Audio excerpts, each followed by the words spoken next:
મારા આંબાના બગીચામાં એક સુંદર વિધવા યુવતી કામ કરતી હતી. તે દેખાવમાં ખૂબ જ આકર્ષક હતી. તેની સાથે કામ કરતી વખતે મને ખૂબ આનંદ થતો. એક દિવસ અમે બંને ખેતરમાં કામ કરી રહ્યા હતા. ત્યારે અચાનક વરસાદ શરૂ થયો. અમે બંને ખેતરમાં આવેલી ઝૂંપડીમાં ગયા. ઝૂંપડીમાં અંધારું હતું અને ઉપરથી વરસાદ ખૂબ જોરથી પડી રહ્યો હતો. ઝૂંપડીની છતમાંથી પણ પાણી ટપકતું હતું. તેથી અમે બંને એક ખૂણામાં જઈને ઊભા રહ્યા. તે સમયે અમે એકબીજાની ખૂબ નજીક હતા. અમારી નજરો એકબીજા સાથે મોવી. તે શરમથી નીચું જોઈ ગઈ. મેં તેનો હાથ મારા હાથમાં લીધો. પછી આગળ કંઈક એવું બન્યું. તો નમસ્તે મિત્રો, મારું નામ અમર છે. હું 29 વર્ષનો છું અને હજુ અપરિણિત છું. અમારા ગામમાં અમારી 4 એકર જમીન છે. મારા પિતાજીએ થોડા વર્ષો પહેલા 1 એકરમાં આંબાના ઝાડ રોપ્યા હતા. તે આંબાના ઝાડ ધીમે ધીમે મોટા થઈ રહ્યા હતા. હું શહેરમાં અભ્યાસ કરતો હતો, પરંતુ અચાનક પિતાજીનું અવસાન થયું અને મારે ગામડે પાછું ફરવું પડ્યું. પિતાજી ખૂબ સારા માણસ હતા. ગામમાં અમારું ઘણું માન સન્માન હતું, પરંતુ તેમના જવાથી મારું આખું વિશ્વ ઉજળી ગયું એવું મને લાગ્યું. મારી માતા માટે હું એકમાત્ર સહારો હતો. તેથી અભ્યાસ પૂરો કર્યા બાદ મેં નક્કી કર્યું કે હું ગામમાં જ રહીશ. મેં વિચાર્યું કે જો નોકરી કરીશ તો શહેરમાં જવું પડશે અને માતા ફરી એકલા રહી જશે. તેથી મેં ખેતી કરવાનું નક્કી કર્યું. ઉનાળાના દિવસો હતા. બગીચામાં આંબાના ઝાડ ફળોથી લદાયેલા હતા. કેટલીક કેરી પાકી ગઈ હતી. દૂરથી જોતા બગીચો એવો લાગતો હતો જાણે સોનાના ગોવા ચમકી રહ્યા હોય. તે દ્રશ્યો જોઈને મારા મનમાં એક અજાણી શાંતિ અને સંતોષની લાગણી દોડી ગઈ. મનમાં એવું પણ આવ્યું કે જો આજે બાપુ જીવતા હોત તો કેટલા ખુશ હોત. તેમણે જે ઝાડ રોપ્યા હતા તે પહોંચી ભરાઈ ગયા હતા. પોતે રોપેલા ઝાડનું ફળ ખાવું એ ખરેખર એક વરદાન છે. હું આજ વિચારી રહ્યો હતો. બપોરનો સમય હતો અને ધોમ ધકતો તડકો હતો. તેથી હું એક આંબાના ઝાડ નીચે બેસી ગયો. ત્યારે મેં જોયું કે રસ્તે એક સુંદર યુવતી આવી રહી હતી. તેના માથે સૂકા ઘાસનો ભારો હતો અને તેના હાથમાં 4-5 વર્ષની એક નાની બાળકીનો હાથ હતો. અચાનક તે બાળકી મારા બગીચા તરફ જોવા લાગી અને પોતાની માતાનો હાથ છોડીને દોડતી બગીચામાં આવી. તેની પાછળ તેની માતા પણ આવી. હું આ બધું જોઈ રહ્યો હતો. તે બાળકી એક ઝાડ નીચે ઊભી રહીને આંબાને જોવા લાગી અને ખુશીથી બોલી, મમ્મી, મારે કેરી ખાવી છે. તમે ક્યારેય કેરી લાવતા નથી. આ સાંભળીને તેની માતાએ તેને સમજાવ્યું, બેટા, આ આપણું ઝાડ નથી, આ કોઈ બીજાનું છે. કેરી તોડવી યોગ્ય નથી. હું બજારમાંથી તને કેરી લાવી આપીશ. આ સાંભળીને મને ખૂબ ખરાબ લાગ્યું. એક નાનકડી બાળકીની ઈચ્છા માત્ર કેરી ખાવાની હતી અને તેને પણ ના સાંભળવું પડે. મારા હૃદયમાં એક ચપટી ઉઠી. હું ઊભો થયો અને તેની પાસે ગયો. તે યુવતી મને જોઈને થોડી ગભરાઈ ગઈ, પરંતુ જ્યારે મેં તેનો ચહેરો જોયો તો લાગ્યું કે તે ખૂબ સાદી હોવા છતાં અત્યંત સુંદર હતી. ખુલ્લા વાળ, ચમકતી મોટી આંખો, ધોમમાં તેના ગાલ પર પરસેવાના ટીપા ચમકી રહ્યા હતા અને તેમ છતાં તેના ચહેરા પર એક જ અલગ જ આભા હતી. મેં હસીને પૂછ્યું, તમે કોણ છો? અહીંયા કેવી રીતે આવ્યા? તે ગભરાઈને બોલી, માફ કરજો, મારી દીકરી ભૂલથી તમારા ખેતરમાં આવી ગઈ. અમે કંઈ ચોર્યું નથી. તેની ધ્રુજતી અવાજે સાંભળીને હું હસી પડ્યો અને બોલ્યો, અરે ના, હું તો મજાક કરતો હતો, સાચું કહો અહીંયા કેમ આવ્યા? ત્યારે તેણે ધીમે રહીને કહ્યું, મારી દીકરીને કેરી ખાવી હતી, પણ હું તેને ના પાડતી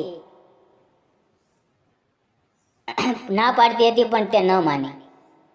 તેની આંખોમાં એક માતાની મમતા અને થોડી ખચકાટ ઝલકી રહ્યા હતા. હું હસ્યો અને બોલ્યો, થોડી વાર રોકાવ. પછી હું ઝાડ પર ચડી ગયો અને એક એક કરીને પાકેલી કેરી તોડવા લાગ્યો. નીચે તે યુવતી ઊભી હતી અને પોતાના આંચળમાં કેરી ઝીલી રહી હતી. તે પવ મારા જીવનની સૌથી સુંદર ક્ષણ હતી. ઉપરથી કેરી પાડતો હતો અને તે હસતા હસતા તેને પોતાના આંચળમાં ઝીલતી હતી. તેની આંખોમાં ખુશીની ચમક જાણે આકાશના પ્રકાશ કરતાં પણ વધુ તેજસ્વી હતી. મેં લગભગ 10-15 કેરી તોડી અને નીચે ઉતર્યો. તે મારી સામે જોઈને હસી. તેના ચહેરા પર એવું લાગ્યું જાણે તેણે મનમાં જ આભાર માન્યો હોય, પણ શબ્દો તેના હોઠ પરથી નીકળી શક્યા નહીં. મેં તેને નાની દીકરીને ઉપાડી બાહોમાં લીધી અને તેના હાથમાં એક પાકેલી કેરી મૂકી. બાળકીની આંખોમાં ચમક આવી ગઈ. તે ખુશીથી ઉછળવા લાગી. તેના ચહેરાની હાસ્ય જાણે આખું વાતાવરણ જીવંત થઈ ગયું. મેં પ્રેમથી તેના માથે હાથ ફેરવ્યો અને તેને નીચે ઉતારી. ત્યારે તે યુવતી ધીમે રહીને બોલી, તમારો ખૂબ ખૂબ આભાર. તે ક્ષણે મારા હૃદયમાં કંઈક બદલાઈ ગયું. એવું લાગ્યું જાણે નીતિએ જ અમને આ આંબાના ઝાડ નીચે મેળવ્યા હોય.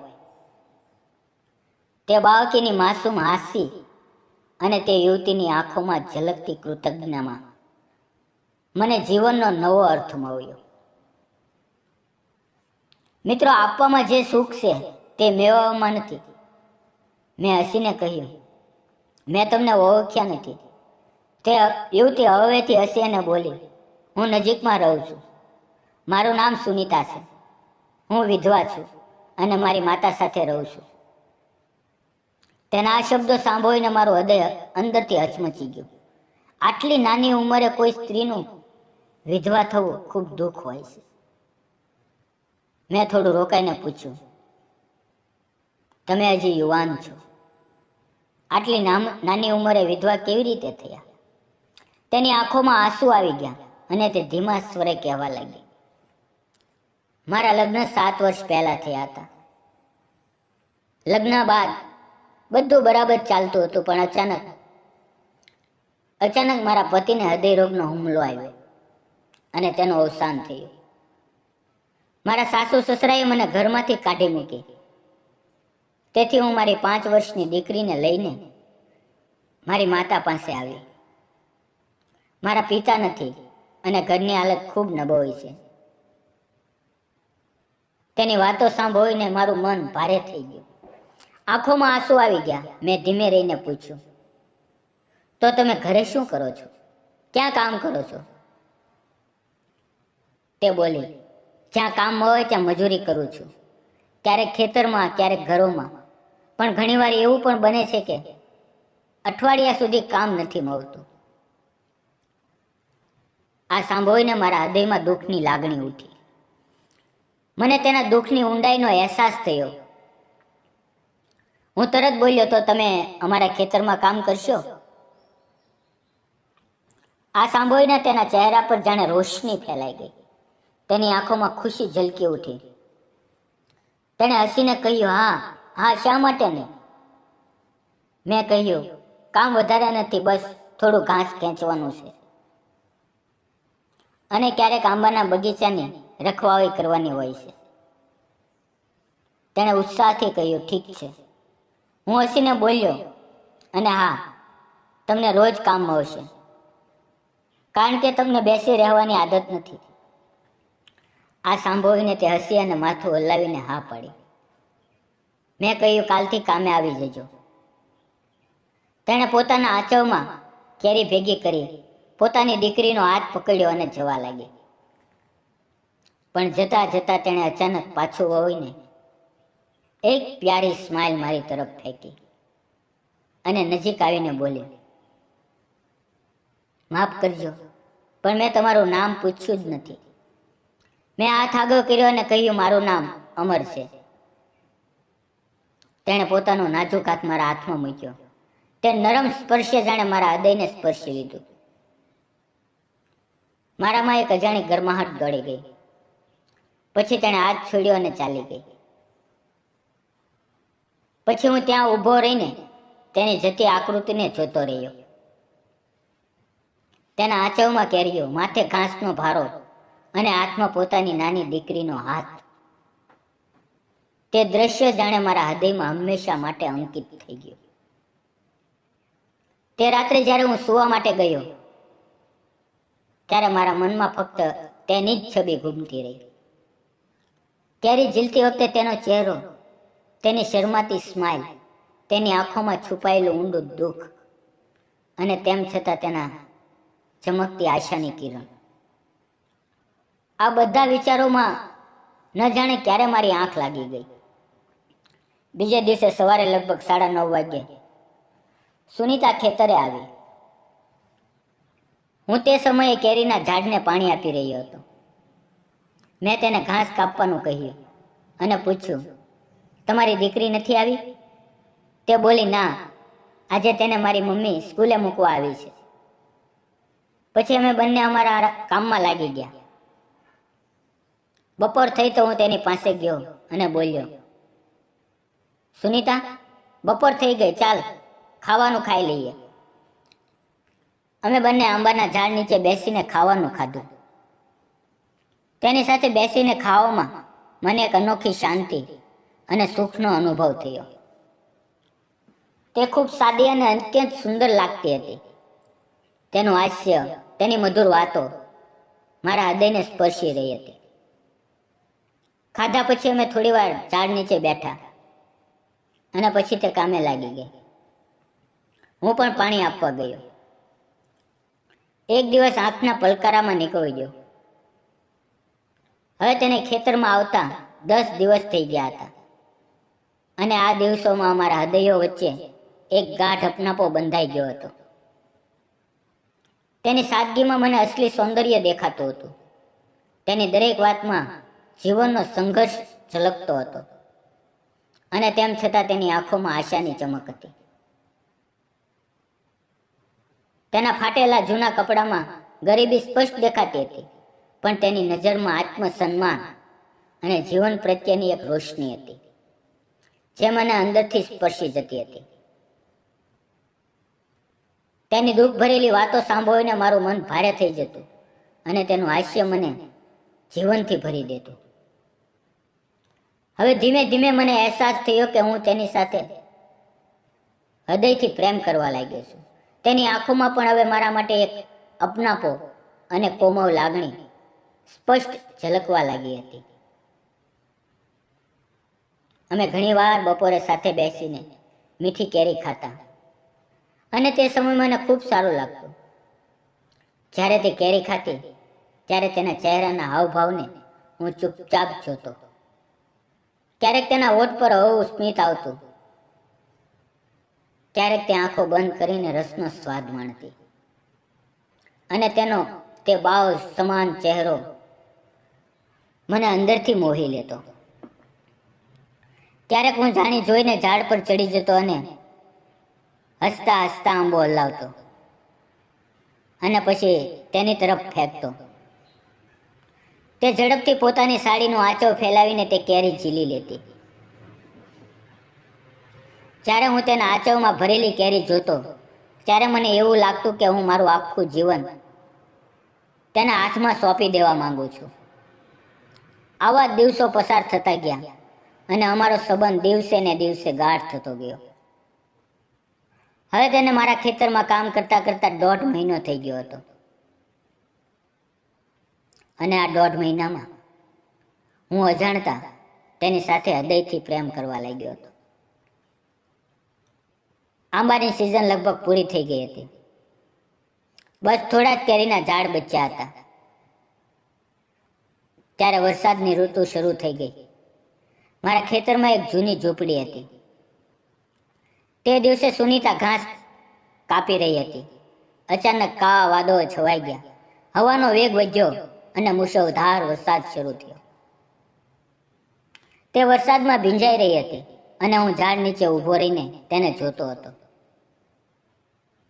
તેના વાળ સંપૂર્ણ ભીંજાઈ ગયા હતા. સાડી તેના શરીર સાથે ચોંટી ગઈ હતી. તેની દરેક હિલચાલમાં એક અજાણી મોહકતા હતી.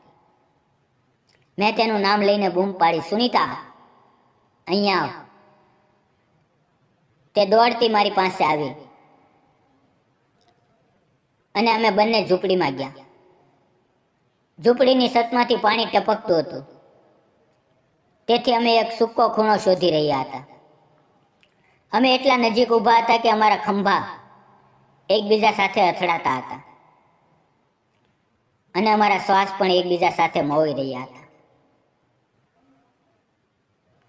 વરસાદનો અવાજ, ઠંડી હવા અને તેની નજીક હોવું, આ બધું મોઈને મારા હૃદયના ધબકારા વધારી રહ્યું હતું. અમારી આંખો એકબીજાની આંખોમાં અટવાઈ ગઈ અને અજાણતા અમારા ચહેરા નજીક આવવા લાગ્યા. તે પળ મને અહેસાસ થયો કે હું તેની સાથે કેટલો પ્રેમ કરું છું. હું તેના ભીના વાવને હવેથી સહેલાવતો હતો અને પછી મેં તેની આંખોમાં જોઈને કહ્યું, સુનીતા, સુનીતા, હું તને ખરેખર ખૂબ પ્રેમ કરું છું. છેલ્લા 1.5 મહિનાથી હું તને ભૂલી શકતો નથી. ઘરે જાઓ તો પણ તારો ચહેરો મારી સામે રહે છે. હું ઈચ્છું છું કે તું મારા જીવનનો હિસ્સો બની જા, હંમેશા માટે મારી બની જા. આ સાંભળીને સુનાતાની આંખોમાં આંસુ આવી ગયા. તે થોડી વાર ચૂપ રહીને પછી ધ્રુજતા અવાજે બોલી, અમર, અમર, હું જાણું છું કે તું સારો માણસ છે અને તારું હૃદય સાફ છે, પણ હું વિધવા છું. મારી એક દીકરી છે. શું તારા ઘરવાળા મને સ્વીકારશે? તેના અવાજમાં ડર અને દુઃખ બંને હતા. મેં તેના હાથ મારા હાથમાં લઈને કહ્યું, સુનીતા, તારે કોઈ ચિંતા કરવાની જરૂર નથી. હું મારી મા સાથે વાત કરીશ. મારી મા ખૂબ મોટા દિલવાળી છે. તે તને જરૂર અપનાવશે. બસ તું મારા પર ભરોસો રાખ. આ સાંભળીને તેના ચહેરા પર હળવું સ્મિત આવ્યું, પણ તેની આંખોમાંથી આંસુની ધારા વહેવા લાગી. થોડી વારમાં વરસાદ થંભી ગયો અને અમે ઝૂંપડીમાંથી બહાર નીકળ્યા. મેં તેને ઘરે જવાનું કહ્યું અને તે પોતાની દીકરીની યાદોમાં ખોવાઈને ધીમે ધીમે ચાલી ગઈ. સાંજે હું ઘરે પહોંચ્યો અને માને બધું કહ્યું. મેં કહ્યું, માં, જે સુનીતા આપણા ખેતરમાં કામ કરે છે તે મને ખૂબ ગમે છે. હું તેની સાથે લગ્ન કરવા માંગુ છું. શું તમે મને પરવાનગી આપશો?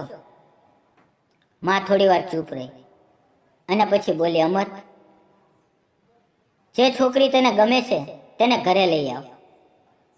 હું તેનો ચહેરો અને સ્વભાવ જોઈને નિર્ણય લઈશ. બીજે દિવસે હું સુનીતાના ઘરે ગયો અને તેને અને તેની નાની દીકરીને મારા ઘરે લઈ આવ્યો. માએ સુનીતાને જોઈ અને પહેલી નજરે જ તેને પસંદ કરી લીધી. માએ તેની દીકરીને ખોળામાં ઉપાડી, તેના વાળ પર હાથ ફેરવ્યો અને તેના ગાલ પર પ્રેમથી ચુંબન કર્યું. આ જોઈને સુનીતાની આંખોમાંથી ખુશીના આંસુ ઝરવા લાગ્યા. માએ તેના આંસુ લૂછ્યા અને તેને પોતાના બાળકની જેમ ગળે લગાવી. થોડા દિવસો પછી અમારા લગ્ન નક્કી થયા અને ગામના લોકોની હાજરીમાં અમે એકબીજાના ગળામાં હાર પહેરાવીને 7 ફેરા લઈને અમારું જીવન એક કર્યું. લગ્નના દિવસે સુનીતાના ચહેરા પર પહેલી વાર શાંતિભરી સ્માઇલ હતી, જાણે તેના જીવનનું દુઃખ હવે મટી ગયું હોય. આજે હું અને સુનીતા બંને ખેતરમાં કામ કરીએ છીએ, ઘર સંભાળીએ છીએ અને માનો સહારો બની રહીએ છીએ. મારા પિતાજીએ જે આંબાનો બગીચો રોપ્યો હતો તેને અમે ખૂબ પ્રેમથી સંભાળીએ છીએ. દરેક ઝાડમાં અમને પિતાજીની યાદ આવે છે. મિત્રો, મારી અને સુનીતાની આ પ્રેમ કથા તમને કેવી લાગી? અમે જે કર્યું તે યોગ્ય હતું? તમારા વિચારો કોમેન્ટમાં જરૂર જણાવજો.